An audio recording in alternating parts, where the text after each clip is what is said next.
అందరికీ నమస్కారం.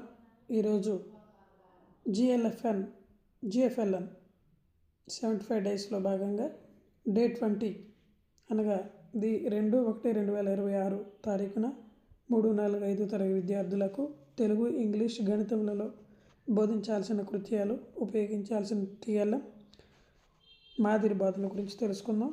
మొదటగా తెలుగు సబ్జెక్ట్ తీసుకుంటే తెలుగులో మొదటి యాక్టివిటీ సంభాషణ. ఈ సంభాషణ స్ట్రీమ్ గ్రూప్ వారికి నీరు అనేటువంటి అంశం ఇవ్వబడింది. నీరు గురించి విద్యార్థుల చేత మాట్లాడించాలి.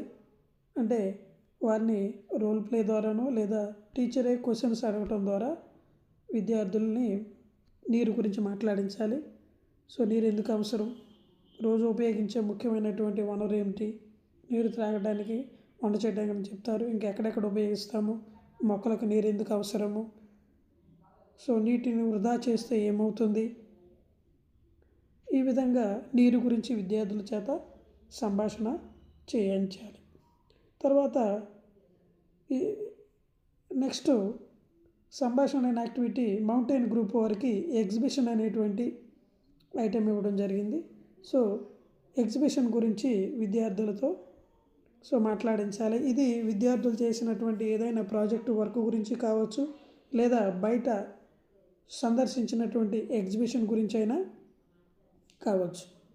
సో ఈ విధంగా ఒక విద్యార్థి లేదా ఇద్దరు విద్యార్థులు వారి యొక్క ఎగ్జిబిషన్ గురించి మాట్లాడే విధానాన్ని సంభాషణ రూపంలో విద్యార్థులతో మాట్లాడించవచ్చు.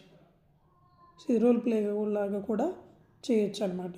సో సైన్స్ ప్రాజెక్ట్, నీటి సంరక్షణ, అలాగే నీరు జీవితానికి చాలా అవసరం, నీరు లేకపోతే జీవితం ఉండదు. మూడో విద్యార్థి ఈ మోడల్లో వర్షపు నీళ్ళు ఎలా నిల్వ చేయాలో చూపించాం. సో ఇలా విద్యార్థులు ఎగ్జిబిషన్కు సంబంధించి వాళ్ళు ఎగ్జిబిట్ చేసిన ఐటెం గురించి సంభాషణ చేయొచ్చు, లేదా బయట జాతరకు సంబంధించినటువంటి ఎగ్జిబిషన్ గురించి అయినా మాట్లాడవచ్చు. సో ఇదే సంభాషణ యాక్టివిటీ స్కై గ్రూప్ వారికి నా కథ నా ఇష్టం. అంటే విద్యార్థి తన ఆలోచన జ్ఞానానికి తగిన విధంగా తన ఇష్టం వచ్చినట్లుగా తను ఏదనుకుంటే కథ రూపంలో చెప్పచ్చు. తన కుటుంబం గురించి అయినా చెప్పచ్చు, తన అంబిషన్ గురించి అయినా చెప్పచ్చు. ఎగ్జాంపుల్గా ఒక 2 ఇవ్వడం జరిగింది. సో నా కథ నా ఇష్టం, నా కుటుంబం నాకు ఇష్టం, నేను బాగా చదువుతాను, మంచి పిల్లవాడిగా ఉంటాను, సింపుల్గా. లేదా మోనోలాగ్, నమస్తే సార్ మేడం, నా కథ నా ఇష్టం, నా కథలో నా తల్లిదండ్రులు, నా స్నేహితులు ఉన్నారు, నేను బాగా చదువుకొని మంచిగా ఉండాలనుకుంటున్నాను, లేదా నేను బాగా చదువుకొని పోలీస్ అవ్వాలనుకుంటున్నాను, ప్రజలను కాపాడాలనుకుంటున్నాను, లాయర్ అయ్యి దోషుల్ని పట్టుకోవాలనుకుంటున్నాను. ఇలా రకరకాలుగా వాళ్ళ యొక్క యాంబిషన్కి తగ్గట్లుగా కథని చెప్పే విధంగా విద్యార్థులను ప్రోత్సహిస్తూ సంభాషించాలి. సో తర్వాత తెలుగులోనే రెండో యాక్టివిటీ కథకు సంబంధించిన కృత్యాలు. సో ఇక్కడ సహాయం అనేటువంటి కథల పుస్తకం నుంచి సహాయం అనే కథను తీసుకొని దీని మీద కథకు సంబంధించిన కృత్యాలని నిర్వహించాల్సి ఉంటుంది. సో ఈ సహాయం అనేటువంటి కథని విద్యార్థులకు ఉపాధ్యాయుడు స్ట్రీమ్, మౌంటైన్స్, కరై అన్ని గ్రూపుల వారికి కూడా 3 గ్రూపులకి ఇదే కాబట్టి ఈ కథని ఉపాధ్యాయుడు విద్యార్థులకి మొట్టమొదటిగా స్పష్టమైనటువంటి ఉచ్చారణలతో కథ చదివి వినిపించాలి. ప్రతి పదంపై వేలు ఉంచి నెమ్మదిగా చదవాలి. పిల్లలను చిన్న చిన్న సమూహాలుగా చేసి కథ గురించి చర్చించుకోమని చెప్పాలి. కథలో వారికి అర్థమైన పదాలను గుర్తించి చెప్పాలి. పిల్లలు తన సొంత మాటల్లో కథను తిరిగి చెప్పమని చెప్పాలి.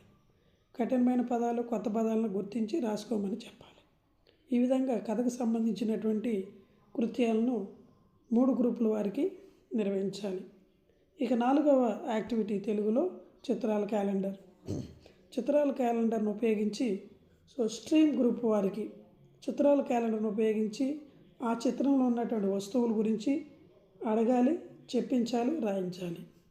ఫర్ ఎగ్జాంపుల్గా మనకి టెర్ల్ మెటీరియల్ ఇచ్చినటువంటి అనేక చిత్రాల క్యాలెండర్లు ఉన్నాయి. వాటిల్లో ఏదైనా ఒక చిత్రాన్ని చూపించి అక్కడ వ్యక్తులు ఎవరున్నారు, రైతులు, పురుషులు, మహిళలు, పిల్లలు, దుకాణం, ఆటో డ్రైవరు, వైద్యుడు, అలాగే వస్తువులు ఏమేమి ఉన్నాయి, కూరగాయలు, వంకాయలు, టమాటాలు, అలాగే పండ్లు, బట్టలు, వాహనాలు, దుకాణాలు, ఇతర వస్తువులు. ఈ విధంగా ఆ చిత్రంలో ఏమేమి ఉన్నాయి వాటి గురించి వారిని ఐడెంటిఫై చేయించాలి, మాట్లాడించాలి, రాయించాలి. తర్వాత ఇదే యాక్టివిటీ మౌంటైన్ గ్రూప్ వారికి చిత్రాల క్యాలెండర్ సహాయంతో వాక్య రూపంలో మాట్లాడించాలి, సన్నివేశాన్ని వివరింప చేయాలి, కథా రూపంలో చెప్పించాలి. సో ఆసుపత్రి అనేటువంటి చిత్రాన్ని చూపించడం జరిగింది ఇక్కడ ఎగ్జాంపుల్గా. ఈ చిత్రాన్ని చూపించి వాక్య రూపంలో ఎలా మాట్లాడించాలి. ఇది ఒక పెద్ద ఆసుపత్రి. ఈ ఆసుపత్రిలో ఓపీడీ, ఎమర్జెన్సీ, బ్లడ్ బ్యాంక్ ఉన్నాయి. అంబులెన్స్ ద్వారా రోగిని తీసుకొస్తున్నారు. డాక్టర్, నర్సులు రోగులను చికిత్స చేస్తున్నారు. కొంతమంది రోగులు క్యూలో నిలబడి ఉన్నారు. ఒక వ్యక్తి వీల్ చైర్లో ఉన్నాడు. ఒక పిల్లవాడికి కాలు విరిగింది. ఆసుపత్రి చుట్టూ శుభ్రంగా ఉంది. ఈ విధంగా చిత్రం గురించి వాక్య రూపంలో మాట్లాడించవచ్చు. ఇదే చిత్రాన్ని చూసి సన్నివేశ రూపంలో ఎలా వివరించాలి. ఈ చిత్రంలో ఒక ఆసుపత్రి సన్నివేశం కనిపిస్తోంది. ఆసుపత్రి ముందు అంబులెన్స్ నిలిపి ఉంది. నర్సులు ఒక రోగిని స్ట్రెచ్చర్పై ఎమర్జెన్సీ వార్డులోకి తీసుకెళ్తున్నారు. ఓపీడీ వద్ద కొంతమంది రోగులు తమ చికిత్స కోసం క్యూలో నిలబడి ఉన్నారు. డాక్టర్లు రోగుల వివరాలను పరిశీలిస్తున్నారు. ఒక వృద్ధుడు వీల్ చైర్లో ఉన్నాడు. పిల్లలతో ఉన్న కుటుంబాలు కూడా ఆసుపత్రికి వచ్చాయి. మొత్తం సన్నివేశం ఆసుపత్రిలో రోజువారీ జీవితాన్ని చూపిస్తుంది. ఇలాగా సన్నివేశాన్ని వివరించవచ్చు. నెక్స్ట్ యాక్టివిటీ చిత్రాల క్యాలెండర్. ఈ చిత్రాల క్యాలెండర్ యాక్టివిటీ స్కై గ్రూప్ వారికి, ఇదే స్టీమ్ మౌంటైన్ గ్రూప్ వారికి కూడా సేమ్ ఇలాగే ఉంది. చిత్రాన్ని చూసి కథ రూపంలో చెప్పాలి. సో ఈ హాస్పిటల్ని చూసి ఇందాకట సన్నివేశాన్ని వివరించారు, వాక్య రూపంలో చెప్పారు. ఇప్పుడు కథలాగా చెప్పాలి, అంటే ఊహించుకోవాలి. ఆసుపత్రి అనేటువంటి ఆ చిత్రాన్ని చూసి కథ రూపంలో చెప్పగలిగేటువంటి. ఒకరోజు రామయ్యకి అకస్మాత్తుగా చేతులు నొప్పి వచ్చింది. కుటుంబ సభ్యులు వెంటనే అంబులెన్స్కు ఫోన్ చేశారు. అంబులెన్స్ వచ్చి రామయ్యని ఆసుపత్రికి తీసుకువచ్చింది. ఎమర్జెన్సీ వార్డులో డాక్టర్లు త్వరగా చికిత్స ప్రారంభించారు. నర్సులు అవసరమైన మందులు ఇచ్చారు. రామయ్య భార్య భయంతో బయట వేచి ఉంది. కొంతసేపటికి డాక్టర్ వచ్చి ఆందోళన వద్దు, ఇప్పుడు బాగానే ఉందని చెప్పారు. అందరూ ఊపిరి పీల్చుకున్నారు. ఆసుపత్రి సమయానికి సహాయం చేసి రామయ్య ప్రాణాలను కాపాడింది. విద్యార్థులు ఏదైనా చెప్పాలనుకున్నప్పుడు వాళ్ళు ఊహించి కథ రూపంలో చెప్పగలరు. సో ఈ విధంగా కథ రూపంలో చెప్పించాలి. తర్వాత యాక్టివిటీ ఆటలు. ఈ ఆటలు అనే యాక్టివిటీ స్ట్రీమ్ గ్రూప్ వారికి గాలి వీస్తుంది అనేటువంటి ఆట. ఇది మనకి టర్ల మెటీరియల్లోనే ఇవ్వడం జరిగింది. ప్రతి విద్యార్థి చేతికి ఏదైనా ఒక అక్షరాన్ని రాసి ఉన్న కార్టూన్ లేదా బెలూన్ ఇవ్వాలి. తర్వాత విద్యార్థులందరూ వృత్తాకారంలో నిల్చుంటారు. మధ్యలో ఉపాధ్యాయుడు నిల్చొని గాలి వీస్తుంది, గాలి వీస్తుంది అని 2 సార్లు చెప్పాలి. విద్యార్థులు ఎక్కడ వీస్తుందని చెప్తారు. టా అక్షరం పై అని చెప్పినప్పుడు విద్యార్థి మధ్యలోకి వచ్చి ఆ అక్షరాన్ని అందరికీ చూపిస్తూ మరలా గాలి వీస్తుంది అనగానే విద్యార్థి అక్షరాన్ని చూపిస్తూ టాపై వీస్తుంది అంటాడనమాట. ఈ విధంగా అక్షరాలు మారుస్తూ ఈ గేమ్ని విద్యార్థులకు ఆడించాలి. అలాగే ఆటలనే యాక్టివిటీ మౌంటైన్ గ్రూప్ వారికి అయితే అక్షరాన్ని పట్టుకొని చూద్దాం. అంటే విద్యార్థులకి వారి యొక్క పాఠ్యపుస్తకాలను ఇచ్చి అందులో ఏదైనా ఒక విద్యార్థి ఒక అక్షరాన్ని చెప్తే ఆ అక్షరాన్ని ఆ పాఠ్యపుస్తకంలో ఆ పేరాలో ఐడెంటిఫై చేయించాలి. అలాగే మరొక విద్యార్థి మరొక అక్షరం చెప్తే మిగతా వాళ్ళందరూ కూడా ఆ అక్షరానికి ఐడెంటిఫై చేసి రౌండప్ చేస్తారనమాట. ఈ విధంగా అక్షరాన్ని పట్టుకొని చూద్దాం అనేటువంటి ఆటను ఆడించవచ్చు. తర్వాత స్కై గ్రూప్ వారికి నాటక ప్రదర్శన. సో ఆటలే ఆరోగ్యం అనేటువంటి నాటకాన్ని 2 లేదా 3 విద్యార్థుల చేత ప్రదర్శింప చేయొచ్చు. ఈ విధంగా తెలుగుని పైకృత్యాల ద్వారా బోధించడం చేయొచ్చు. ఇది మాదిరి మాత్రమే, మీరు ఇంకా ఇంప్రవైజ్డ్గా చేయొచ్చు.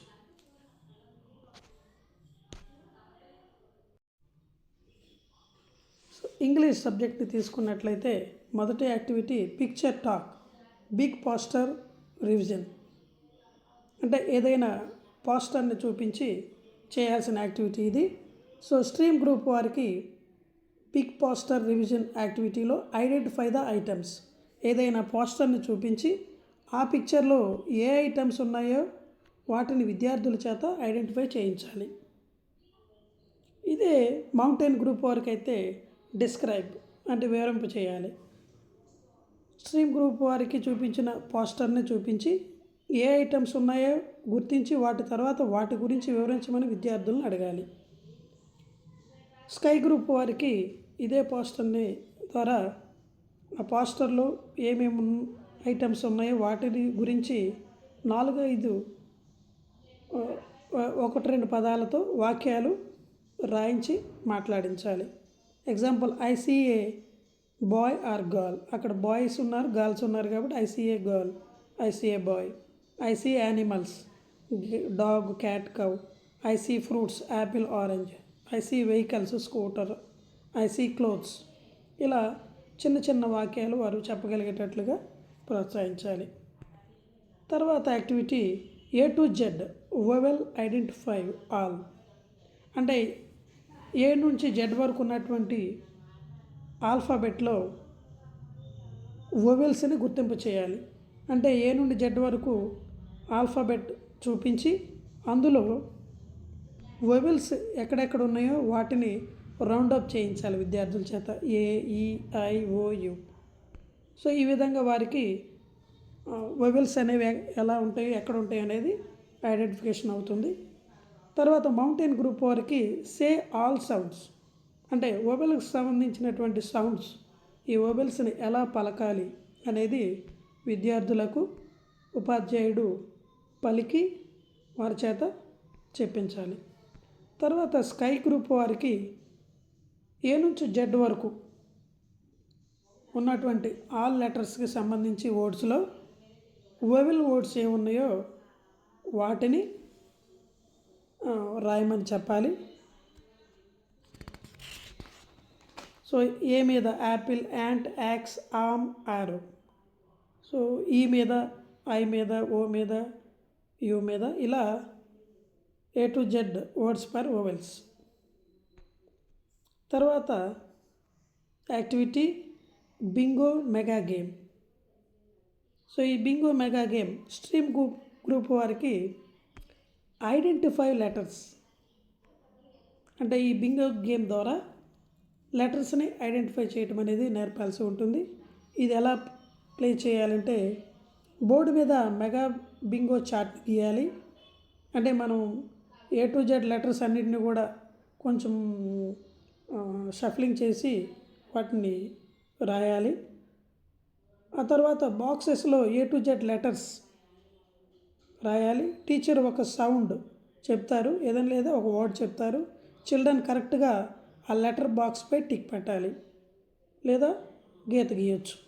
ఇలా చేసినట్లయితే మెగా బింగో అని చెప్పాలి. సో టీచరు ఎగ్జాంపుల్గా A sound, as in apple, letter that comes after M, first letter of ball, vowel letter capital of C. అంటే ఆ వర్డ్ని డిస్క్రైబ్ చేసేటప్పుడు కొన్ని క్లూస్ కూడా ఇవ్వాల్సి ఉంటుందన్నమాట. సో ఈ విధంగా స్ట్రీమ్ యాక్టివిటీని ఐడెంటిఫై ద లెటర్స్ చేయొచ్చు. నెక్స్ట్ యాక్టివిటీ మౌంటైన్ గ్రూప్ వారికి మార్క్ ప్లస్ రీడ్ వర్డ్స్. అంటే ఈ బింగో చాట్ను ఉపయోగించే పదాలను గుర్తించి చదవడం అన్నమాట.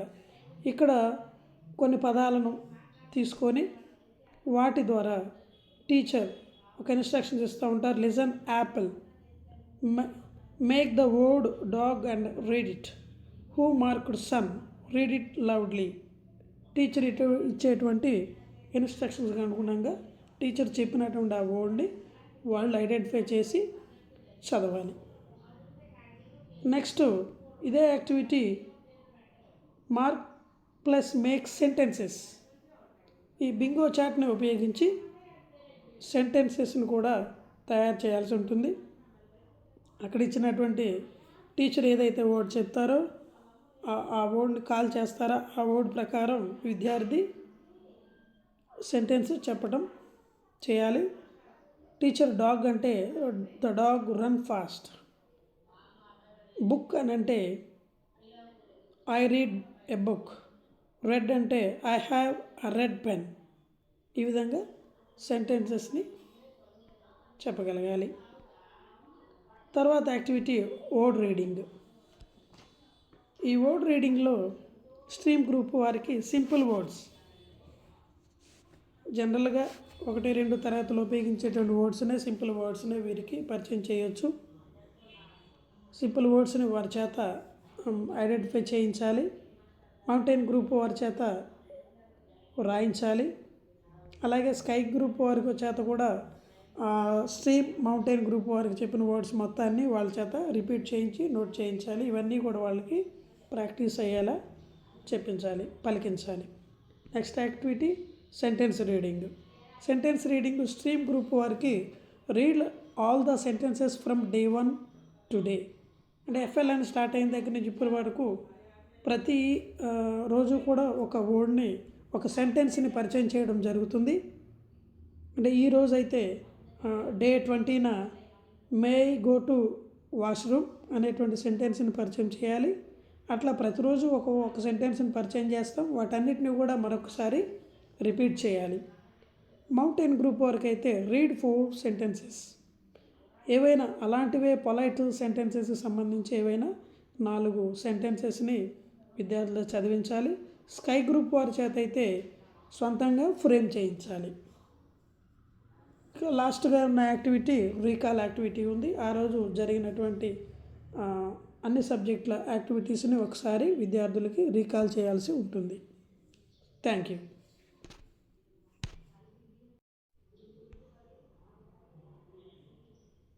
గణిత సబ్జెక్ట్ తీసుకుంటే మొదటి యాక్టివిటీ గణిత సంబంధిత సంభాషణలు. ఈ యాక్టివిటీలో స్ట్రీమ్ గ్రూప్ వారికి మార్కెట్ గురించి గణిత సంభాషణలు చేయాలి. మార్కెట్కి సంబంధించిన చిత్రాన్ని చూపించి ఆ చిత్రంలో ఎవరెవరు ఏం చేస్తున్నారు, అక్కడ కూరగాయలు అమ్ముతున్నారు, అక్కడ కూరగాయల రేట్ ఎంత ఉంది, టమాటాల కిలో ఎంత ఉంది,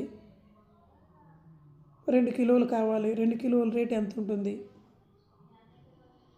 అలాగే పండ్ల అమ్మేటువంటి బండి దగ్గర ఒక అరటిపండు రేట్ ఎంత, 6 అరటిపండ్ల రేట్ ఎంత, ఇలా విద్యార్థుల చేత సంభాషణ చేయొచ్చు. అలాగే ఇదే యాక్టివిటీ మౌంటైన్ గ్రూప్ వారికి న్యూస్ పేపర్లోని క్రీడలకు సంబంధించి న్యూస్ పేపర్ని విద్యార్థులకు చూపించి అందులో ఖచ్చితంగా క్రీడా వార్తలు ఉంటాయి. ఆ రోజు ఏ క్రీడ అయితే వార్తలు అయితే ముద్రించబడి ఉన్నాయో ఆ క్రీడకు సంబంధించి క్వశ్చన్స్ మనం అడగవచ్చు. వాటి ద్వారా కూడికలు, తీసివేతలు లాంటివి చిన్న చిన్నవి నోటి ద్వారా చెప్పగలిగినవే చేయించవచ్చు. నేను ఇక్కడ క్రికెట్ గురించి తీసుకున్నాను. సో ఒక జట్టు 245 పరుగులు చేసింది. అందులో 120 పరుగులు ఓపెనర్స్ చేశారు. మిగతా ఆటగాళ్ళు ఎంత చేశారు, ఇలా తీసివేత. సో ఇట్లా గేమ్కి సంబంధించి మనం గుణకారము, కూడిక, తీసివేత ఈ భావనలు సంభాషణల ద్వారానే వారికి నేర్పవచ్చు. తర్వాత గణిత సంబంధిత సంభాషణలే స్కై గ్రూప్ వారికి చిత్రాల క్యాలెండర్ చూపించి కూడికలు చేయించాలి. అంటే ఏదైనా ఒక చిత్రాల క్యాలెండర్ని చూపించి అందులో ఏం జరుగుతుందో విద్యార్థుల చేత మాట్లాడించిన తర్వాత, ఇక్కడ ఉదాహరణ ఇక్కడ తీసుకున్నాను.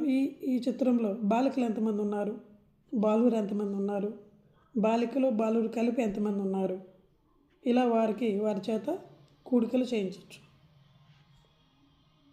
ఇదే విధంగా రెండో యాక్టివిటీ తీసుకుంటే సంఖ్యావాచకం. ఈ సంఖ్యావాచకం అనేది స్ట్రీమ్ గ్రూప్ వారికి అయితే సంఖ్యావాచకం చార్ట్ను చూపించి ఏవైనా 2 పద్ధతుల ద్వారా సంఖ్యావాచకం చార్ట్ని చదివించాలి. అంటే పై నుండి కిందకి లేదా కింద నుండి పైకి, ఎడమ నుండి కుడికి లేదా కుడి నుండి ఎడమకి సంఖ్యావాచకం చార్టుని విద్యార్థుల చేత రీడింగ్ చేయించాలి. తర్వాత మౌంటైన్ స్కై గ్రూప్ వారికి కరెన్సీ నోట్ల ద్వారా కృత్యాలు చేయించాలి. 2 గ్రూపులకి ఒకే యాక్టివిటీ కాబట్టి కరెన్సీ నోట్లు ఉపయోగించి కూడిక, తీసివేత, చతుర్విధ ప్రక్రియల మీద కృత్యాలు నిర్వహించాల్సి ఉంటుంది. తర్వాత గణితంలో మూడో యాక్టివిటీ స్థాన విలువల పరిచయం. సో ఈ స్థాన విలువ పరిచయం స్ట్రీమ్ గ్రూప్ వారికి స్థాన విలువల చార్టుని చదివించాలి.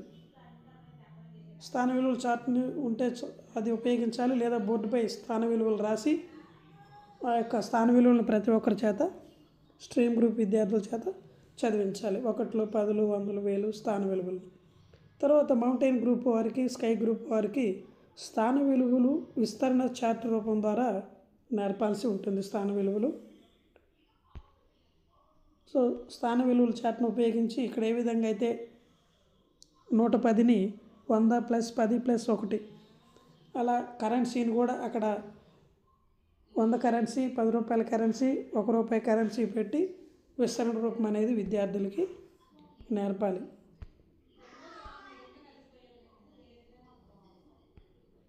తర్వాత యాక్టివిటీ చతుర్వేద ప్రక్రియలు. స్ట్రీమ్ గ్రూప్ వారికి స్ట్రాల ద్వారా కూడిక.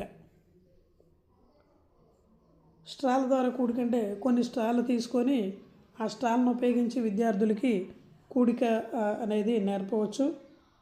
సో రాముకు 8 దగ్గర 8 స్ట్రాలు ఉన్నాయి. అతను వాటిలో 3 స్ట్రాలు తన స్నేహితుడికి ఇస్తే అతని దగ్గర ఇంకా ఎన్ని స్ట్రాలు ఉన్నాయి? 8లోంచి 3 తీసేస్తాం కాబట్టి తీసేసి తన స్నేహితుడికి ఇస్తాం కాబట్టి అతని చేతిలో ఎన్ని మిగిలాయో చెప్తాము. దీన్ని మనం గణిత భాష రూపంలో కూడా బోర్డు మీద రాసి చూపించవచ్చు వాళ్ళకి. ఈ విధంగా కూడికల పద సమస్యల్ని, చిన్న చిన్న పద సమస్యల్ని విద్యార్థులకి నేర్పవచ్చు. మౌంటైన్ గ్రూప్ వారికి సో కూడిక పద సమస్య, కూడికలనే పద సమస్య కరెన్సీ ద్వారా నేర్పాలి. అంటే విద్యార్థులకి రాము దగ్గర 10 రూపాయల నోట్లు 2 ఉన్నాయి, సీత దగ్గర 10 రూపాయల నోట్లు 3 ఉన్నాయి. సో వాళ్ళిద్దరి దగ్గర 10 రూపాయల నోట్లు ఎన్ని ఉన్నాయి అంటే రాముకు 10 రూపాయల నోట్లు 2 ఇవ్వాలి, ఇంకో విద్యార్థికి 10 రూపాయల నోట్లు 3 ఇచ్చి ఇద్దరి దగ్గర ఎన్ని ఉన్నాయి అనేది మనం కరెన్సీ ద్వారా కూడా కూడిక అనేది నేర్పవచ్చు. తర్వాత స్కై గ్రూప్ వారికి కరెన్సీ ద్వారా తీసివేత. సో కరెన్సీ ద్వారా తీసివేత అనేది కూడా మనం గత వీడియోలో చేయడం జరిగింది.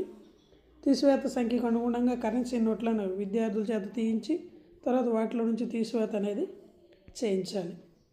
తర్వాత యాక్టివిటీ గణితంలో ఆటలు. ఈ ఆటలు అనేది స్ట్రీమ్ గ్రూప్ వారికి నవ్వుతూ ఏడుస్తూ. సో క్రింద ఇచ్చిన ఉదాహరణ ఆధారంగా బ్లాక్ బోర్డుపై ప్రశ్న రాయాలి. 2, 5, 7 ఖాళీ స్థానాల్లో ఒక అబ్బాయి గణిత చిహ్నాలు నింపాలి. 2 + 5 = 7. అప్పుడు మిగతా విద్యార్థులు ఏమి చెప్పరు, కానీ వారి ముఖము మనకు ఏదో చెప్తుంది. సరైన సమాధానం అయితే పిల్లలు నవ్వుతారు, ఒకవేళ తప్పు సమాధానం అయితే ఏడ్చినట్టు ముఖం పెడతారు.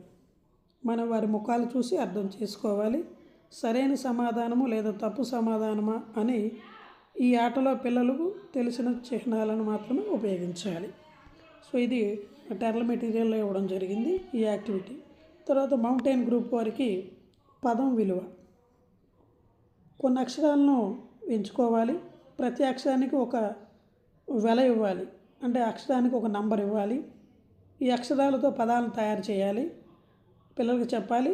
ఆ తర్వాత ఆ పదం కింద ఉన్నటువంటి నంబర్ని కూడితే ఎంత వస్తుందో ఆ పదం యొక్క విలువ వచ్చినట్లుగా చెప్పాలి. అంటే ఫర్ ఎగ్జాంపుల్ క + ల = కల.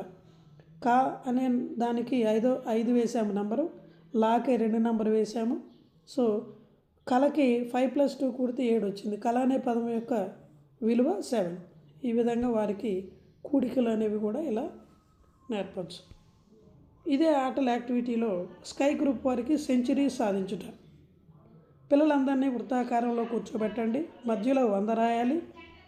పిల్లలందరికీ ఒక్కొక్క సంఖ్య ఇవ్వాలి. 50, 40, 30, 20, 10.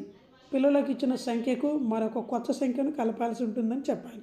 దాంతో 2 సంఖ్యలను కలిపితే మొత్తం 100 రావాలి అని పిల్లలకు చెప్పాలి. ఇలా సంఖ్యలను మారుస్తూ ఆటలు ఆడించాలి. ఈ విధంగా గణిత కృత్యాలను నిర్వహించాల్సి ఉంటుంది.